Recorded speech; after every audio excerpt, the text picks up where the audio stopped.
Morning everyone, मैं गौतम सैनी स्वागत करता हूं आपको हमारे YouTube channel Chanakya classes Chirawa के अंदर।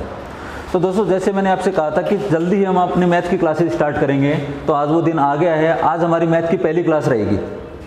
तो देखो, चाहे हम एनटीपीसी का एग्जाम दे लें रेलवे का, चाहे एसएससी की तैयारी कर लें, चाहे बैंक की तैयारी कर लें, मैथ और रीजनिंग एक मेजर रोल प्ले करता है। एक स्कोरिंग सब्जेक्ट माना जाता है मैथ और रीजनिंग को। तो अगर बात करें अपने मैथमेटिक्स की, तो आपके एनटीपीसी में आपको पता है कि आपके 30-30 नंबर के पोर्शन प्री के अंदर आएंगे, किसके, मैथ और रीजनिंग के आएंगे, और मैथ उसमें 30 नंबर का रोल प्ले करेगा आपका। दूसरी बात करें एसएससी सीजीएल और 10+2 की और एमटीएस की, उसके अंदर मैथ के कितने कितने क्वेश्चन आते हैं? 25 क्वेश्चन आते हैं। अगर बात करें अभी जो वैकेंसी आई हुई है सीपीओ एसआई की, तो उसके अंदर मैथ के आपको 50 क्वेश्चन देखने को मिलेंगे। तो देखो, अगर हम मैथ को दो भागों में बांटें तो इसके दो पोर्शन कौन कौन से होंगे? एक तो अर्थमेटिक पोर्शन होता है और एक इसका कौन सा होता है? एडवांस मैथमेटिक्स होता है। लेकिन अगर हम इनके क्वेश्चन वाइज रोल को देखें तो अर्थमेटिक का पोर्शन है वो, अगर 25 क्वेश्चन आपके आ रहे हैं सीजीएल के अंदर, तो 12 से 13 क्वेश्चन आपको देखने को मिलेंगे अर्थमेटिक के, और बाकी सारे जो क्वेश्चन 12 से 13 क्वेश्चन है वो किसके मिलेंगे? एडवांस मैथमेटिक्स के मिलेंगे। तो बेसिकली हम पहले जो पढ़ेंगे वो कौन सा सब्जेक्ट पढ़ेंगे? अर्थमेटिक पढ़ेंगे। तो अर्थमेटिक में अपना जो पहला टॉपिक रहेगा वो कौन सा रहेगा? सिंपल इंटरेस्ट, साधारण ब्याज। अगर बैंक की बात करें तो 3 से 4 क्वेश्चन डेफिनेटली आपको किसके देखने को मिलेंगे? साधारण ब्याज और चक्रवृद्धि ब्याज के देखने मिलेंगे।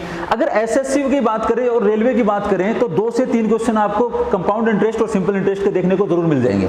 तो पहले बात करें साधारण ब्याज की, क्योंकि कंपाउंड इंटरेस्ट पे जाने से पहले अपने को साधारण ब्याज बहुत अच्छे से सीखना जरूरी है। अब पहली बात ये आती है कि साधारण ब्याज और चक्रवृद्धि ब्याज में अंतर क्या होता है? जो बेसिक डिफरेंस है, हम ब्याज दो ही तरीके से ले सकते हैं, दे सकते हैं। पहला तो क्या होता है? साधारण ब्याज, और दूसरा क्या होता है? चक्रवृद्धि ब्याज। लेकिन अगर इन दोनों के अंदर अंतर की बात करें तो दोनों में अंतर क्या होगा, ये बताओ पहले। तो देखो, जो बेस्ट जो अगर हम कहें अंतर, जो पहला अंतर होता है वो क्या अंतर होता है कि साधारण ब्याज हर साल का समान होता है। जैसे आपने अगर मान लीजिए पहले साल का साधारण ब्याज 100 रुपये मिल रहा है, तो चाहे कितने साल के लिए आप साधारण ब्याज उसको ले लो, हर साल आपका साधारण ब्याज क्या रहेगा? 100 रुपये के हिसाब से लगेगा। लेकिन चक्रवर्ती ब्याज क्या होता है? हर साल का चक्रवर्ती ब्याज अलग अलग होता है, क्योंकि उसके अंदर क्या लगने लगता है? ब्याज के ऊपर ब्याज लगता है। तो साधारण ब्याज तो हर साल का समान होता है और चक्रवर्ती ब्याज हर साल का क्या होता है? अलग अलग होता है। लेकिन पहले साल की बात करें तो पहले साल साधारण ब्याज भी और चक्रवर्ती ब्याज दोनों ही क्या होते हैं? समान होते हैं, क्योंकि ब्याज पे ब्याज हमें दूसरे साल से लगना शुरू होता है। पहले साल चाहे साधारण ब्याज निकाल लो चाहे चक्रवर्ती ब्याज निकाल लो, दोनों ही क्या होंगे? सेम होंगे। अब देखो, इसको करने की बात आती है भाई, फॉर्मूले भी बहुत सारे बच्चे कहते हैं सर फॉर्मूले से बताओ, लेकिन फॉर्मूले से 2012-13 तक जो क्वेश्चन आ रहे थे, ठीक है, सीधे सीधे क्वेश्चन आ रहे थे, आपने फॉर्मूले में रख दिया, आपके आंसर आ गए। लेकिन अभी जो क्वेश्चन आ रहे हैं बहुत सारे लैंग्वेज बेस्ड क्वेश्चन आ रहे हैं, तो अगर आप फॉर्मूले रटने की कोशिश करोगे तो एक भी क्वेश्चन आपका हिल नहीं पाएगा। तो हम क्या करेंगे, जिस भी चीज में परसेंटेज आ जाता है, चाहे वो सिंपल इंटरेस्ट हो, कंपाउंड इंटरेस्ट हो, प्रतिशत हो, लाभ हानि बट्टा हो, डिस्काउंट हो, ये सारे जो हम क्वेश्चन टॉपिक करेंगे वो किससे करेंगे? परसेंटेज को रेशियो में लेके करेंगे। तो देखो, रेशियो लेते कैसे हैं? पहले तो मैं आपको बेसिक बताता हूं कि साधारण ब्याज का फॉर्मूला क्या होता है, उसके बाद हम अपने कॉन्सेप्ट के करेंगे। और 90% क्वेश्चन जो हम करेंगे वो अपने कॉन्सेप्ट से करेंगे, रेशियो से करेंगे। बाकी 10% क्वेश्चन ऐसे भी हैं जो कि फॉर्मूले से भी हो सकते हैं, जैसे किस्तों में भुगतान का हो गया। ये सारे क्वेश्चन किससे होंगे? फॉर्मूले से होंगे। तो पहले बात करते हैं बेसिक की। तो देखो, पहले तो सबसे बेस बात ये होती है कि जो आपकी ब्याज की गणना हमेशा जब भी आप करते हो तो किस पर करते हो? मूलधन पे करते हो। यानी ब्याज जब भी, चाहे साधारण ब्याज निकाल लो चाहे चक्रवर्ती ब्याज निकाल लो, ब्याज की गणना हम हमेशा किस पर करेंगे? मूलधन के ऊपर करेंगे। तो देखो, आप साधारण ब्याज, इंग्लिश में इसको क्या कहते हैं? सिंपल इंटरेस्ट, और हम इसे क्या कहेंगे? एसआई। शॉर्ट में इसको क्या कहेंगे? एसआई कहेंगे। तो आप बचपन से फॉर्मूला पढ़ते आए होंगे कि साधारण ब्याज बराबर किसके होता है? मूलधन गुणा में दर गुणा में समय और बट्टे में 100। बचपन से आपने ये फॉर्मूला पढ़ा होगा। तो मूलधन को इंग्लिश में क्या बोलते हैं? प्रिंसिपल बोलते हैं। मूलधन को इंग्लिश में क्या बोलते हैं? प्रिंसिपल बोलते हैं। दर को इंग्लिश में क्या बोलते हैं? रेट बोलते हैं। हम इसको किससे डिनोट करेंगे? आर से डिनोट करेंगे। और समय को इंग्लिश में क्या बोलते हैं? टाइम बोलते हैं। हम इसको किससे डिनोट करेंगे? टी से डिनोट करेंगे। यानी कहने की बात यह है कि आपका फॉर्मूला क्या बन गया? एस आई बराबर PRT बट्टे में 100। मूलधन गुणा दर गुणा समय बट्टे में 100 बन गया। लेकिन हम इस फॉर्मूले को बहुत कम काम में लेंगे, इसको काम में लेंगे नहीं। जो भी क्वेश्चन करेंगे वो किससे करेंगे? रेशियो से करेंगे। अब रेशियो वाला कॉन्सेप्ट क्या है वो मैं आगे समझाऊंगा, लेकिन एक दो बात जानना और जरूरी है आपके लिए। दूसरी बात देखो, इसमें एक चीज आती है मूलधन। तो मूलधन जो भी आप ब्याज की राशि देते हो या फिर लेते हो वो आपका क्या कहलाता है, मूलधन कहलाता है। दर की बात करें तो दर एक्चुअल में होती क्या है कि 100 रुपए पर आपको एक साल में मिलने वाला जो ब्याज होता है वो हमेशा किसका काम करता है, दर का काम करता है। मान लीजिए आपकी ब्याज की दर 5% है, तो 5% का मतलब वो 5 रुपए किस पर मिल रहे हैं, 100 रुपए पर आपको 5 रुपए ब्याज मिल रहा है। अगर 10% की रेट है तो वो 10 रुपए आपको किस पर मिल रहे हैं, 100 रुपए पर मिल रहे हैं। तो दर का मतलब 100 रुपए पर आपको एक साल में मिलने वाला ब्याज क्या कहलाते हैं, आपकी रेट इंटरेस्ट यानी दर कहलाती है। समय की बात करें तो समय भी आपको महीनों में भी दे सकता है, साल में भी दे सकता है, दिनों में भी दे सकता है। अगर आपको समय साल में दे रखा है तो यहाँ पर टी की जगह पे कितना लोगे, सीधे सीधे साल रख दोगे, 5 साल, 10 साल, 15 साल, कोई दिक्कत नहीं है। लेकिन अगर बात आपकी महीनों की आ जाती है तो महीने आपको ऊपर लिखने हैं और आपको पता है एक साल में कितने महीने होते हैं, 12 महीने होते हैं, तो नीचे क्या लिखोगे, 12 लिखोगे। और ऊपर जितने महीने का पूछा है 5, 6 जितने महीने का पूछा वो कहाँ लिखोगे, ऊपर लिखोगे। अगर बात दिनों की संख्या की दे रखी है तो दिनों की संख्या जो भी दिन आपसे पूछे गए वो तो ऊपर लिखोगे। और आपको पता है एक साल में कितने दिन होते हैं, 365 दिन होते हैं। तो 365 दिन में से निकालना हो तो बट्टे में 365 आ जाएगा और ऊपर क्या आ जाएगा, जितने भी दिन आपसे पूछा गया है वो आ जाएगा। ये तो होगी बेसिक बातें। एक चीज और होती है मिश्रधन। अब मिश्रधन क्या होता है वो समझो। मिश्रधन को इंग्लिश में क्या बोलते हैं, अमाउंट बोलते हैं।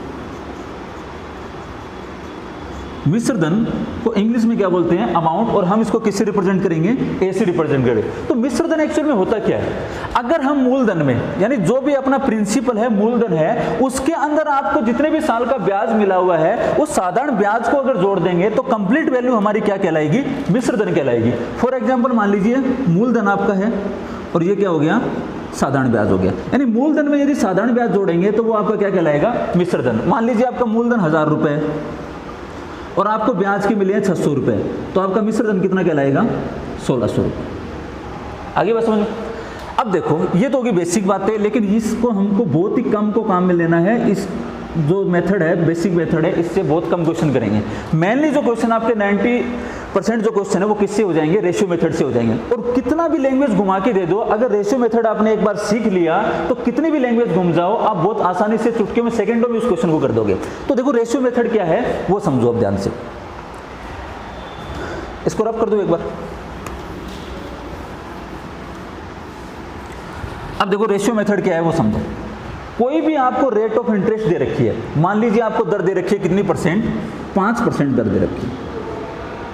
तो देखो परसेंट का अगर जब भी परसेंट हटाएंगे तो भाग किसका देंगे, 100 का देंगे। अगर 5% आपको वैल्यू दे रखी है तो अगर इसका परसेंट हटाऊंगा मैं तो वैल्यू भाग किसका दे दूंगा, 100 का दे दूंगा। अगर इसको काटोगे तो कितनी वैल्यू आएगी, 1/20 आएगी।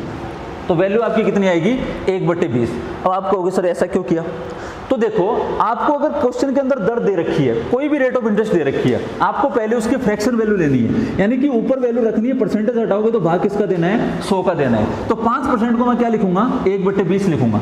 तो जब भी साधारण ब्याज की बात आ रही है, जब भी साधारण ब्याज की बात करेंगे तो नीचे वाली संख्या हमेशा क्या कहलाएगी, आपकी प्रिंसिपल कहलाएगी, मूलधन कहलाएगी। नीचे वाली संख्या हमेशा किसका काम करेगी, प्रिंसिपल का काम करेगी। यानी आपका मूलधन कितने रुपए है, 20 रुपए है, और 20 रुपए पे आपको एक साल का ब्याज कितना मिल रहा है, 1 रुपए ब्याज का मिल रहा है। तो अगर 20 रुपए पर एक साल का 1 रुपए ब्याज का मिल रहा है, फिर चाहे कितने भी साल का पूछो, आपको पता है कि साधारण ब्याज हर साल का समान होता है। तो चाहे एक साल का यदि 1 रुपए है तो 2 साल का कितना हो जाएगा, 2 रुपए हो जाएगा। 3 साल का कितना हो जाएगा, 3 रुपए हो जाएगा। 10 साल का कितना हो जाएगा, 10 रुपए हो जाएगा। यानी कि 20 रुपए पर यदि आपको एक साल में 1 रुपए ब्याज मिल रहा है तो 2 साल में 2 रुपए हो जाएंगे, 3 साल में 3 रुपए हो जाएंगे, 10 साल में 10 रुपए हो जाएंगे, 20 साल में 20 रुपए हो जाएंगे। यानी कि साधारण ब्याज हर साल का बराबर होता है। तो जिस रेशियो में पहले साल मिलता है उसी रेशियो में हर साल मिलता जाता है। अगर आपको दर मान लीजिए 10% दे रखी है तो 10% को आपको पता है क्या लिखेंगे, 10/100 काटेंगे तो कितना आ जाएगा, 1/10। यानी फिर से मूलधन आपका कितना हो गया, 10 रुपए हो गया। और 10 रुपए पर आपको एक साल में 1 रुपए ब्याज का मिल रहा है। तो एक साल का 1 रुपए मिल रहा है तो 2 साल का 2 रुपए हो गए, 5 साल के 5 रुपए हो गए, 10 साल के 10 रुपए हो गए। यानी जितनी साल दे रखी है उसको किससे गुणा कर दोगे, जो एक साल का ब्याज है उससे गुणा कर दो। तो ऊपर वाली संख्या तो हमेशा साधारण ब्याज का काम करेगी और नीचे वाली संख्या हमेशा किसका काम करेगी, मूलधन का काम करेगी। तो कोई भी रेट ऑफ इंटरेस्ट आपको दे रखी हो, मान लीजिए आपको दे रखा है 12 सही 1/2%, तो आपको पता है 12 से 1/2% को क्या लिखेंगे, 12 दूनी 24 प्लस 1 25/2। लेकिन आपको पता है कि 25/2 तो आना चाहिए, लेकिन परसेंटेज हटाएंगे तो भाग किसका देंगे, 100 का। तो इसको क्या लिखोगे, 25/200 और काटोगे तो कितना आ जाएगा 1/8। फिर से यहाँ पर 8 तो किसका काम करेंगे प्रिंसिपल के, और 8 रुपए पर 1 साल का ब्याज कितना हो गया 1 रुपये हो गया। अगर मान लीजिए आपको दर दे रखी है 15%, तो 15% को क्या लिखोगे 15/100 और इसको काटोगे 5 से तो 3/20 आ जाएंगे। यानी 20 तो आपका किसका काम करेगा प्रिंसिपल का काम करेगा, और 20 रुपए पर आपको ब्याज कितना मिल रहा है 1 साल का 3 रुपए मिल रहा है, तो 2 साल का कितना हो जाएगा 6 रुपए हो जाएंगे। 3 साल की बात करेंगे तो 9 रुपए हो जाएंगे, और 4 साल की बात करेंगे तो 12 रुपए हो जाएंगे, क्योंकि हर साल का साधारण ब्याज हमें पता है क्या होता है समान होता है। तो साधारण ब्याज उसका 1 साल में कितना आ गया 3 रुपए आ गया। अगर मान लीजिए दर आपको 16 से 2/3% दे रखी है, तो इसको सोल्व कैसे करेंगे 16 × 3 48 प्लस 2 50, तो 50/3 लिखना चाहिए, लेकिन भाग 100 का देंगे तो 50/300 लिखेंगे और काटेंगे तो कितना आ जाएगा 1/6। आपको एक बार देखने में लग रहा होगा इनको सोल्व करना पड़ेगा, लेकिन सारे टॉपिक यदि हम रेशियो से पढ़ेंगे तो धीरे धीरे सारे डिजिट आपको याद होने लग जाएंगे। अब देखो 1/6 है तो फिर से 6 किसका काम करेगा प्रिंसिपल का, और 6 रुपए पर ब्याज कितना मिल रहा है 1 रुपये मिल रहा है 1 साल पे, तो 2 साल के 2 रुपये हो गए, 5 साल के 5 हो गए, और 10 साल के कितने हो जाएंगे 10 रुपये हो जाएंगे। अगर मान लीजिए ब्याज की दर आपको दे रखी है 20%, तो 20% को फिर से क्या लिखोगे 20/100, काटोगे तो कितना आ जाएगा 1/5। फिर से नीचे वाली संख्या 5 तो किसका काम करेगा साधारण ब्याज का काम करेगा, और सॉरी प्रिंसिपल का काम करेगा, और उस पर ब्याज कितना मिल रहा है 1 रुपये 1 साल का मिल रहा है, तो 2 साल का 2 रुपये हो जाएंगे, 5 साल के 5 रुपये हो जाएंगे। यानी कहने की बात यह है कि कोई भी परसेंटेज आपको दे रखा हो पहले उसको किस में चेंज करना है फ्रैक्शन वैल्यू में चेंज करना है। फ्रैक्शन वैल्यू में चेंज करने के बाद नीचे वाली संख्या हमेशा किसका काम करती है प्रिंसिपल का काम करती है, और ऊपर वाली हमेशा किसका काम करती है साधारण ब्याज का काम करती है। अगर मान लीजिए दर आपको दे रखी है 37 से 1/2, तो 37 से 1/2% को क्या लिखोगे 37 × 2 74 हो जाएंगे, प्लस 1 कितना हो जाएगा 75 हो जाएगा। यानी कि इसको क्या लिख सकते हैं हम 75/2 लिखना चाहिए, लेकिन परसेंटेज हटाओगे तो भाग 100 का दोगे तो कितना आ जाएगा 75/200। 25 से काटोगे तो ये 3 बार, और ये कितनी बार कटेगा 8 बार। यानी प्रिंसिपल फिर से मूलधन आपका कितना हो गया 8 रुपये, और 8 पर आपको ब्याज कितने रुपए का मिल रहा है 3 रुपए का ब्याज मिल रहा है। यहाँ तक कोई दिक्कत है किसी को। मेन जो अपने सारे परसेंटेज के टॉपिक है, चाहे वो प्रतिशत ले लो, चाहे लाभ हानि ले लो, चाहे साधारण ब्याज ले लो, चक्रवर्ती ब्याज ले लो, डिस्काउंट ले लो, सारे जो टॉपिक हम इसी तरीके से करेंगे, फ्रैक्शन वैल्यू से लेके करेंगे। और कितने भी लैंग्वेज घुमा दो आप सारे क्वेश्चन बिल्कुल आसानी से कर पाओगे इनसे। इतनी बात क्लियर है सभी। चलो तो अब 1 बाय 1 एक क्वेश्चन स्टार्ट करते हैं। पहले टाइप का क्वेश्चन देखते हैं, इसका स्क्रीनशॉट ले लो जल्दी से।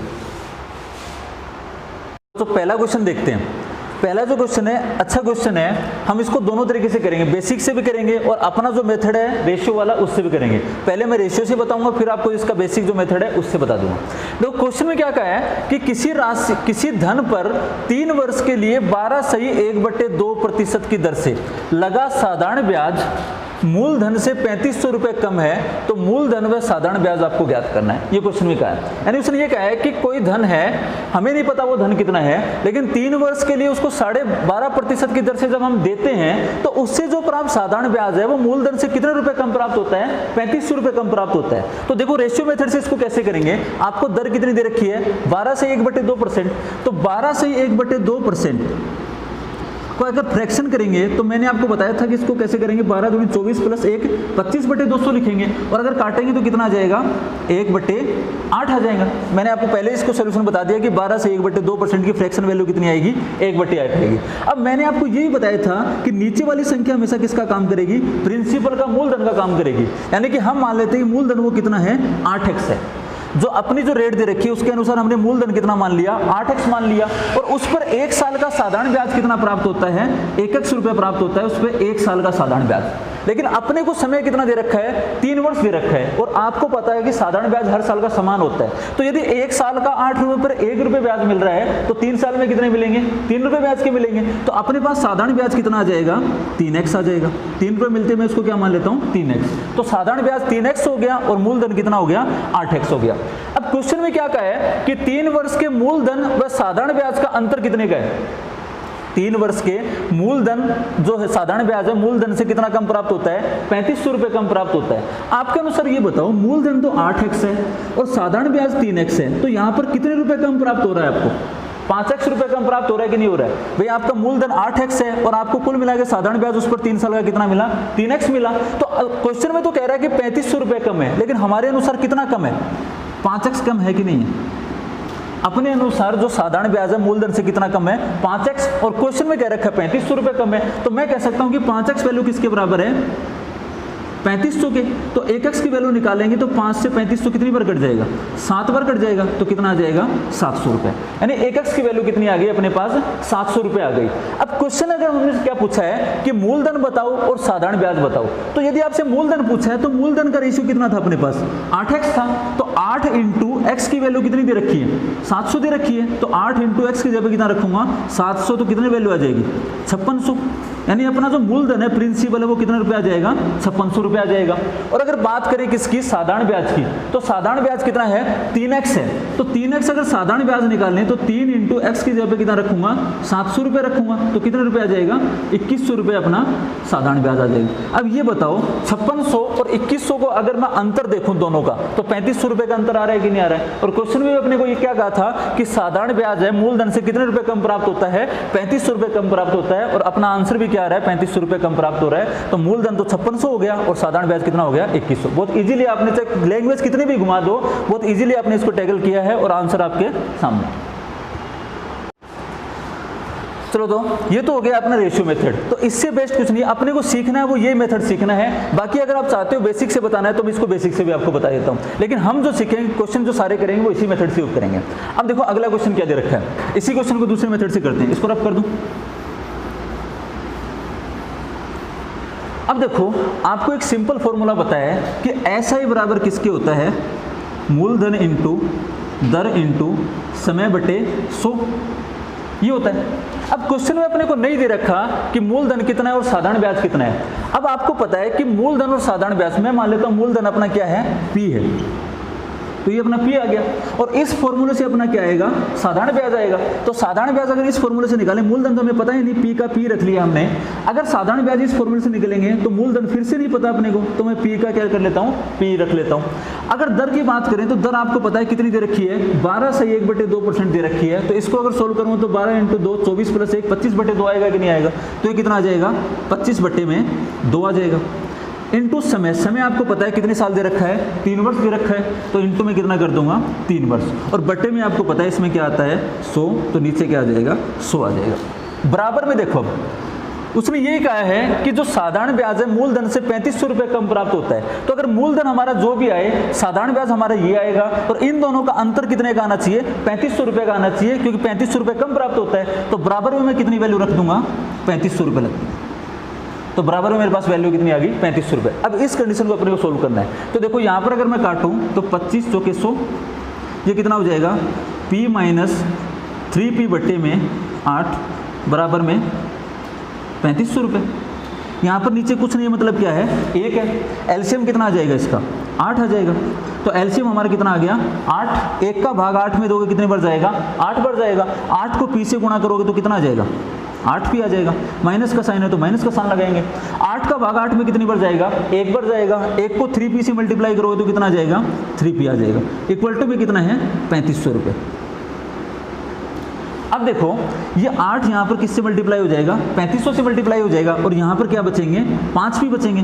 यानी 5P वैल्यू बराबर किसकी हो जाएगी 8 इंटू में 3500 के, और P की वैल्यू निकालोगे तो 5 यहाँ पर गुणा में दूसरी साइड में जाएगा, किस में हो जाएगा भाग में हो जाएगा। तो 8 गुणा में, या फिर यहाँ डायरेक्ट भी काट सकते हो, 5 से 7 बार कट जाएगा, 7 जो 35 होते हैं, और 8 को 700 से गुणा करोगे तो फिर से कितना आएगा आपके पास 5600 रुपये आएगा। तो मूलधन आपके पास कितना आ गया 5600 रुपये आ गया। अब आपको अगर इसी से ब्याज भी निकालना है तो आपको पता है कि ब्याज 5600 से 3500 रुपये कम है। तो अगर इसमें से 3500 रुपये माइनस करोगे तो आपके साधारण ब्याज कितना आ जाएगा, साधारण ब्याज बराबर 5600 माइनस 3500, और बराबर में कितना बचेगा 2100।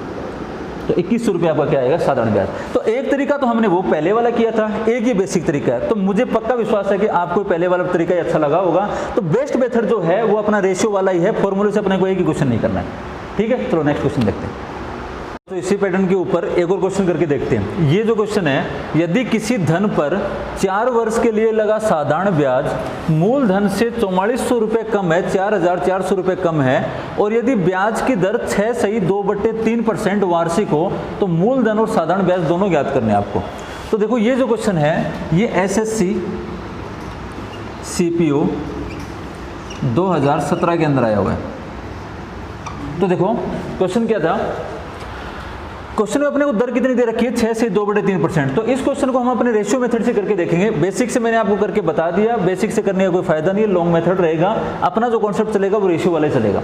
तो देखो दर आपको 6 से 2/3% दे रखी है। तो मैंने आपको बताया था कि 6 से 2/3% को क्या लिखोगे, 6 × 18 + 2 20/300। 6 से 1/3% को क्या लिखोगे, 20/300 और काटोगे तो कितना आ जाएगा, 1/15 आ जाएगा। और मैंने आपको बताया था कि नीचे वाली संख्या हमेशा किसका काम करती है, प्रिंसिपल का काम करती है। तो इसके अंदर मूलधन प्रिंसिपल कितना हो जाएगा, मैं x मान लेता हूँ, 15x इसका क्या है, प्रिंसिपल है। और 15 रुपए पर 1 साल में ब्याज कितना मिल रहा है आपको, 1 रुपये ब्याज का मिल रहा है। समय आपको कितना दे रखा है, 4 वर्ष दे रखा है। तो एक बात बताओ, अगर यहाँ पर आपको 15x आपका प्रिंसिपल हो गया और 1 रुपये इस पर ब्याज मिल रहा है, तो 4 साल का ब्याज कितना हो जाएगा। अगर 1 साल का ब्याज 1 रुपये है तो 4 साल का ब्याज कितना हो जाएगा, 4x रुपये हो जाएगा। ये अपना क्या हो गया, साधारण ब्याज हो गया। अब क्वेश्चन के अंदर आपको क्या कहा था कि ये बताओ मूलधन क्या है और साधारण ब्याज क्या है। तो अपने अनुसार मूलधन कितना आया है, 15x रुपये आया है। और क्वेश्चन में कितना कह रखा है, सॉरी, अपने अनुसार मूलधन और साधारण ब्याज का अंतर कितने का है, 11x रुपये का है। और क्वेश्चन के अंदर क्या कह रखा है कि मूलधन और साधारण ब्याज का अंतर कितने का है, 4400 रुपये का है। 4400 रुपये का दे रखा है। तो मैं कह सकता हूं कि 11x वैल्यू किसके बराबर है, 4400 रुपये के। तो 1x की वैल्यू कितनी आ जाएगी, 4400/11 कितनी आ जाएगी, 400 रुपये आ जाएगी। अब एक x की वैल्यू अगर 400 रुपये आ गई, तो अगर आपसे मूलधन पूछ रखा है, तो मूलधन पूछ रखा है, तो मूलधन का अनुपात कितना था, 15x था। तो 15 × x की जगह पे आपको पता है कितना रखना है, 400 रखना है। तो 15 × 400 कितना हो जाएगा, 6000 रुपये।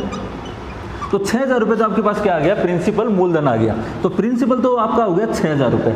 लेकिन बात करें किसकी, साधारण ब्याज की। तो साधारण ब्याज का अनुपात आपको कितना दे रखा था, साधारण ब्याज का अनुपात आपको कितना दे रखा था, 4x दे रखा था। और आपको पता है कि 4 × x की जगह पे कितना रखेंगे, 400 रखेंगे। तो कितना आ जाएगा, 1600 रुपये। तो साधारण ब्याज अपना कितना आ गया, 1600 रुपये। क्वेश्चन में ये कहा था कि साधारण ब्याज और मूलधन का अंतर कितने का है, 4400 रुपये का है। तो अगर मूलधन 6000 है और साधारण ब्याज 1600 रुपये है, तो इनका अंतर कितने का आएगा, 4400 रुपये का आएगा। आई होप अच्छे से आपको समझ में आ गया होगा। चलो तो नेक्स्ट क्वेश्चन देखते हैं। ये जो क्वेश्चन है बार बार हर एग्जाम में कम से कम रिपीट होता ही रहता है, चाहे एनटीपीसी की बात करें, चाहे एसएससी की बात करें, चाहे बैंक की बात करें, बहुत अच्छे लेवल पे पूछा जाता है और बार बार रिपीट होता ही रहता है। तो देखो इस क्वेश्चन को कैसे करेंगे वो समझो। क्वेश्चन में क्या कहा था कि कोई धनराशि 8% साधारण ब्याज की दर से 35 वर्षों में स्वयं की 79/16 गुणा हो जाती है। तो आपको ये बताना है कि वो दर प्रतिशत कितना है, आर का मान कितना है, ये आपको बताना है। तो देखो इसमें आपको दर दे नहीं रखी है, दर आपसे पूछी गई है और उसने एक बात कही है कि 79/16 हो जाती है। तो आपको मैंने बताया था कि नीचे वाली संख्या तो हमेशा किसका काम करती है, प्रिंसिपल का काम करती है। और वो संख्या 16 से कितनी हो जाती है, 79 हो जाती है। तो आप बता सकते हो 79 यहां पर क्या है, 79 यहां पर किसका काम करेगा, मिश्र धन का काम करेगा। यानी मूलधन तो उसका कितना है, 16 रुपए है और मिश्र धन उसका कितना हो गया, अमाउंट कितना हो गया, टोटल 79 हो गया। तो मैंने आपको बताया था कि मिश्र धन बराबर क्या होता है, अगर मूलधन में आप ब्याज की राशि जोड़ देते हो तो वो मिलकर क्या कहलाता है, मिश्र धन कहलाता है। यानी 16 रुपए की जो राशि थी वो 79 रुपए हो गई, कितने वर्षों में, 35 वर्षों में हो गई। अब ये बताओ अगर 16 रुपए की राशि 79 रुपए हो जाती है तो ब्याज के कितने रुपए मिले होंगे उसको। अगर मैं साधारण ब्याज निकालना चाहूं कि 16 रुपए की राशि थी, आपने मूलधन तो 16 रुपए ब्याज पे लिया था और चुका कितने रहे हो, 79 रुपीज चुका रहे हो, और कितने वर्षों में, 35 वर्षों में। तो अगर मैं बात करूं साधारण ब्याज की तो उसको साधारण ब्याज कितना प्राप्त हुआ ये बताओ। अगर मैं 79 में से 16 माइनस करूंगा तो कितने बचेंगे मेरे पास, 63 रुपीज बचेंगे। इसका मतलब साधारण ब्याज के रूप में उसको कितने रुपए प्राप्त हुए हैं, 63 रुपीज प्राप्त हुए। क्योंकि मैंने आपको क्या बताया था, अगर आप मूलधन में साधारण ब्याज जोड़ दोगे तो आपके पास मिश्र धन आ जाएगा, अगर मिश्र धन में से मूलधन घटा दोगे तो आपके पास क्या बचेगा, साधारण ब्याज बचेगा। तो साधारण ब्याज उसका कितना आ गया, 63 रुपीज आ गया। अब देखो मैंने आपको एक बात और बताई थी कि साधारण ब्याज हर साल का बराबर होता है, यानी पहले साल जितना लगेगा चाहे कितने सालों के लिए ले लो, हर साल साधारण ब्याज क्या होगा, समान होगा। तो यदि 35 सालों में 63 रुपए ब्याज के मिल रहे हैं तो एक साल में ब्याज कितना मिलेगा, ये निकालना पड़ेगा पहले। 63 रुपए अगर ब्याज की आपको 35 साल में मिल रहा है तो एक साल का ब्याज कितना होगा, 63 बटे में कितना आ जाएगा, 35 आ जाएगा। अगर मैं इसको काटूं 63 बटे में कितना आ जाएगा, 35 आ जाएगा। अगर मैं इसको काटना चाहूँ 7 से तो 9 साते 63 होते हैं और 7 पंजो 35 होते हैं, यानी 1 साल का ब्याज आपका कितना बनेगा, 9/5 रुपए मिलेगा। मैंने आपको शुरुआत में एक बात और बताई थी कि ब्याज की गणना हमेशा किस पर की जाती है, मूलधन पे की जाती है। तो यानी कि 9/5 रुपए 1 साल का ब्याज कितने रुपए पर मिल रहा है, 16 रुपए पे मिल रहा है कि नहीं मिल रहा है। तो मेरे को प्रतिशत निकालना है कि किस प्रतिशत की दर से मिल रहा है। तो रेट परसेंट क्या आ जाएगा, उसका रेट क्या आ जाएगी कि 9/5 रुपए उसको मिल रहे हैं कितने रुपए पर, मूलधन पे निकालते हैं हमेशा 16 पे मिल रहा है, प्रतिशत में निकालना है तो गुणा कितना कर दूंगा, 100 कर दूंगा। ये भिन्न ऊपर है तो 5 कहाँ जाएगा, नीचे आ जाएगा। तो कितना हो जाएगा, 9/16 पंजो 80 हो जाएगा और इंटू में कितना आ जाएगा, 100 आ जाएगा। अगर मैं 20 से काटूं तो ये 4 बार कटेगा, ये 20 से कितनी बार कटेगा, 5 बार कटेगा। 9 पंजो कितने आ जाएंगे, 45 हो जाएंगे। 45/4 करूंगा तो 11 चौके 44, 11 सही 1/4% की आएगी ब्याज की दर। आया समझ में? सिंपल, कुछ नहीं करना। जब भी ऐसा क्वेश्चन आ जाए, जब आपसे दर पूछी गई है तो मूलधन से जितना गुणा भी वो कहने के लिए कह रहा है कि कितना गुणा हो जाता है, इतने गुणा हो जाता है, तो आपको मूलधन हमने लिखना है। 16 रुपए मूलधन था। नीचे वाली संख्या हमेशा किसका काम करती है, भिन्न में मूलधन का काम करती है। तो मूलधन 16 ले लिया। मिश्र धन ऊपर वाली संख्या की इतनी गुणा हो जाती है, यानी 16 से बढ़कर वो कंप्लीट कितनी हो जाती है, 79 रुपीज हो जाती है। तो ब्याज के कितने मिले, 63 रुपए ब्याज के मिले। और हमें पता है कि साधारण ब्याज हर साल का बराबर होता है। तो 63 रुपए 35 साल में ब्याज मिल रहा है, तो 1 साल में कितने रुपए ब्याज के मिलेंगे, 63 बट्टे में कितना करूंगा, 35 करूंगा, सोल्व करूंगा तो कितना आ जाएगा, 9/5। यानी 9/5 रुपए 1 साल में ब्याज मिल रहा है, कितने पे, 16 रुपए पर मिल रहा है। और प्रतिशत में निकालना, गुणा कितना कर देंगे, 100 कर देंगे। आंसर कितना आ जाएगा, 11 से 1। चलो नेक्स्ट क्वेश्चन देखते हैं। तो चलो बच्चों, पिछला क्वेश्चन जो किया था उसी पैटर्न पे एक क्वेश्चन इजी सा और करके देखते हैं। क्वेश्चन में वही बात कर रखी है कि किसी धन का साधारण ब्याज किस दर से 5 वर्षों में मूलधन का 3/5 हो जाएगा और आपको ब्याज की दर ज्ञात करनी है। अब देखो सीधी सी बात है, आपको अनुपात दे रखा, रेशियो दे रखा है कितना, 3/5। मैंने आपको बताया था कि रेशियो जब भी आ जाए तो नीचे वाली संख्या हमेशा किसका काम करेगी, प्रिंसिपल का काम करेगी, और ऊपर वाली संख्या किसका काम करेगी, साधारण ब्याज का काम करेगी। इसका मतलब मूलधन प्रिंसिपल तो अपने पास कितना है, 5 रुपए है। साधारण ब्याज उससे कितना प्राप्त हो रहा है, 3 रुपए प्राप्त हो रहा है। और क्वेश्चन में समय कितना दे रखा है, टाइम दे रखा है 5 वर्ष। अब एक बात बताओ, आपसे ब्याज की दर पूछिए, लेकिन 5 रुपए पर जो 3 रुपए ब्याज के प्राप्त हो रहे हैं वो कितने वर्षों में प्राप्त हो रहे हैं, 5 वर्षों में प्राप्त हो रहे हैं। और आपको पता है कि साधारण ब्याज हर साल का समान होता है, तो आप बता सकते हो 1 साल में कितना ब्याज मिलेगा, 5 साल में तो 3 रुपए मिल रहे हैं, तो 1 साल का SI साधारण ब्याज कितना होगा, मैं क्या करूंगा, 3 रुपए में किसका भाग दे दूंगा, 5 का। भाई 3 रुपए कुल मिल रहे हैं कितने सालों में, 5 सालों में, तो 1 साल में कितना मिलेगा, 3/5 रुपए मिलेंगे। अब ये 3/5 रुपए 1 साल में ब्याज मिल रहा है कितने पे, हमेशा मूलधन पे निकालते हैं, यानी 5 रुपए पर कितना ब्याज मिल रहा है 1 साल का, 3/5 मिल रहा है। और प्रतिशत में निकालना तो गुणा क्या कर देंगे, 100 कर देंगे। तो रेट परसेंट आपको निकालना है कि 3/5 रुपए ब्याज के मिलते हैं कितने पर, 5 पे, प्रतिशत में निकालना गुणा 100। ये 5 नीचे हो गए, कितने बन जाएंगे, 25, और 25 से 100 कितने बार घटेगा, 4 बार, 4 × 3 कितना हो जाएगा, 12%। तो आंसर आपका कितना आएगा, 12% आएगा। चलो बच्चों, एक अच्छे लेवल का क्वेश्चन देखते हैं। ये जो क्वेश्चन है ये IBPS 2017 के अंदर आया हुआ है, SSC CGL मेंस में आया हुआ है, दोनों एग्जाम के अंदर आया हुआ है। क्वेश्चन देखो, अच्छा क्वेश्चन है, करने को देखते हैं। क्वेश्चन क्या है, किसी राशि का साधारण ब्याज उसके मूलधन का 9/35 दे रखा है। किसी राशि का साधारण ब्याज उसके मूलधन का कितना है, 9/35 है। फिर क्वेश्चन में क्या कहा है कि दिए गए धन पर ब्याज की वार्षिक दर का, दिए गए धन पर ब्याज की वार्षिक दर का 5/7 गुणा समय के संख्यात्मक मान के बराबर है। दिए गए धन पर ब्याज की वार्षिक दर का 5/7 गुणा समय के संख्यात्मक मान के बराबर है, तो ब्याज की दर क्या होगी, ये आपसे बताना है। अब देखो, इसमें 2-3 चीजें अच्छी दे रखी है। पहली बात तो उसने ये दे रखी है 9/35 है, यानी कि जो साधारण ब्याज है वो मूलधन का 9/35 है। तो आपको पता है कि नीचे वाली संख्या तो प्रिंसिपल आती है, और साधारण ब्याज उसका कितना हो गया, 9 रुपए हो गया। इसका मतलब कि प्रिंसिपल तो मेरा कितना है, 35 रुपए है, साधारण ब्याज में कितना मान लेता हूं, 9 रुपए प्राप्त हो रहा है। अब देखो, उसने एक बात कही है, 9 रुपए जो रेट है, दर आपने को दे नहीं रही, मैं R का कितना मान लेता हूं, R% ही मान लेता हूँ। दर आपको दे नहीं रखी, दर आपसे निकाली गई है, तो हम पहले वाली दर को क्या मान लेते हैं, R का R% ही रहने देते हैं। लेकिन उसने एक बात बहुत अच्छी कही है कि जो दिए गए धन पर ब्याज की वार्षिक दर 5/7 गुणा समय के संख्यात्मक मान के बराबर है।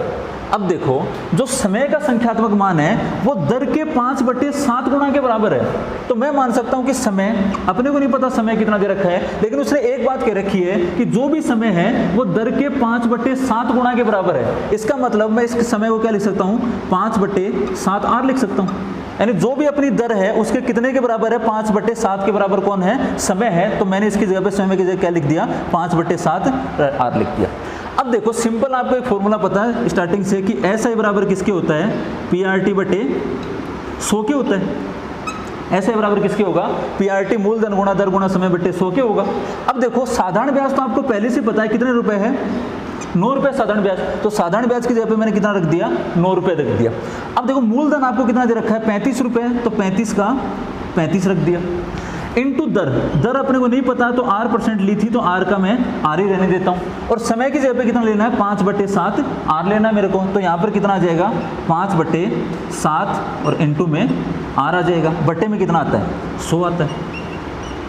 ये अपने को सोल्व करना है। अब देखो, 7 से 35 कितनी बार कटेंगे, 7 पंचो 35, 5 बार कट जाएंगे। 5 × 5 कितने हो जाएंगे, 25। 25 से 100 कितनी बार कटेगा, 4 बार कट जाएगा। ये 4 वज्र गुणा हो जाएगा किससे, 9 से हो जाएगा। और यहाँ पर R और R गुणा होकर कितने हो जाएंगे, R² हो जाएंगे। यानी मैं कह सकता हूँ कि R² वैल्यू किसके बराबर है, 36 के। यानी R² की वैल्यू 36 है, तो R की वैल्यू किस में आएगी, स्क्वायर हटाऊंगा तो किस में आ जाएगा, अंडर रूट में आ जाएगा। तो R की वैल्यू कितनी आ जाएगी, 6%। और आपसे ये पूछी थी कि दर क्या होगी, तो दर अपनी कितनी हो जाएगी, 6%। बिल्कुल आसान सा क्वेश्चन था, कुछ नहीं था इसमें। तो नेक्स्ट क्वेश्चन देखते हैं।